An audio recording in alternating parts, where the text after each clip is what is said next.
सोबत रुपाली पाटील ठोंबरे होत्या आणि आपण त्यांचं सगळं म्हणणं ऐकलेलं आहे। त्यांचं हे पत्र जे पुढे गेलंय आता मुख्यमंत्र्यांकडे, त्यावरून कशी कारवाई होतीये याचंही अपडेट्स आपण एनडीटीव्ही मराठीवरच जाणून घेऊ। तुर्तास पुढे जाऊयात। तर तथाकथित ज्योतिषी अशोक खरातचा पाय आणखी खोलात गेलेला आहे, कारण खरातच्या मिरगाव मधल्या फार्म हाऊस मधल्या कर्मचाऱ्यांची सुद्धा आता चौकशी होणार आहे। फार्म हाऊसचा वॉचमॅन तसंच साफसफाई कर्मचाऱ्याला चौकशीसाठी बोलावण्यात आलंय आणि मंदिरातल्या पुजाऱ्याची सुद्धा चौकशी केली जाणार आहे। मिरगाव मध्ये एसआयटी अधिकाऱ्यांकडून ही चौकशी केली जाणार आहे। एकंदरीतच आता आपण पाहतोय की या प्रकरणाशी खरातशी ज्यांचे संबंध आहे त्या सगळ्यांची आता तपासणी केली जाते। सगळ्यांना चौकशीसाठी बोलावलं जात आहे आणि त्यात आता मिरगाव मधल्या फार्म हाऊस मधल्या कर्मचाऱ्यांचा सुद्धा समावेश आहे। फार्म हाऊसचा वॉचमॅन आहे, सफाई कर्मचारी आहे, या दोघांना सुद्धा चौकशीसाठी बोलावण्यात आलंय की फार्म हाऊस वरती नेमकं कोण कोण यायचं, कशा पद्धतीने तिथे लोकांचा राबता होता, हे सगळं त्यांच्याकडनं जाणून घेतलं जाईल। तर मंदिरातल्या पुजाऱ्याची सुद्धा चौकशी केली जाणार आहे, कारण याच मंदिरातले अनेक व्हिडिओ जे आहेत, फोटोज जे आहेत, तो महाराष्ट्र पाहतोय, म्हणून त्या पुजाऱ्याची सुद्धा आता चौकशी केली जाणार आहे आणि एसआयटीचे अधिकारीच ही चौकशी करणार आहेत।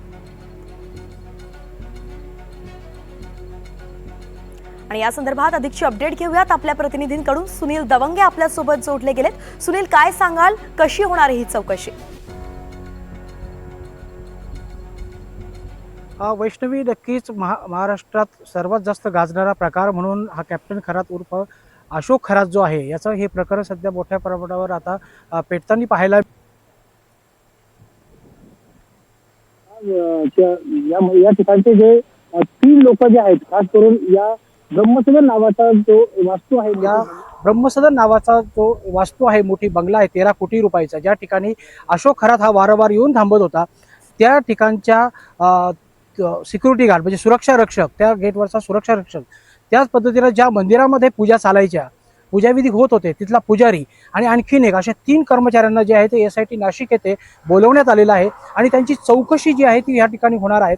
नेमकं या ठिकाणी काय काय होत होतं किंवा आतमध्ये कोण येत होतं, किती वेळ कॅप्टन खरात जो आहे तो या ठिकाणी किती वेळ राहत होता, किंवा आणखीन काय काय या ठिकाणी सगळं होत होतं, रात्रीच्या वेळेस काय व्हायचं, असे सगळे जे माहिती आहे ती या सुरक्षा रक्षक आणि येथील पुजाऱ्याकडनं घेतली जाणार आहे।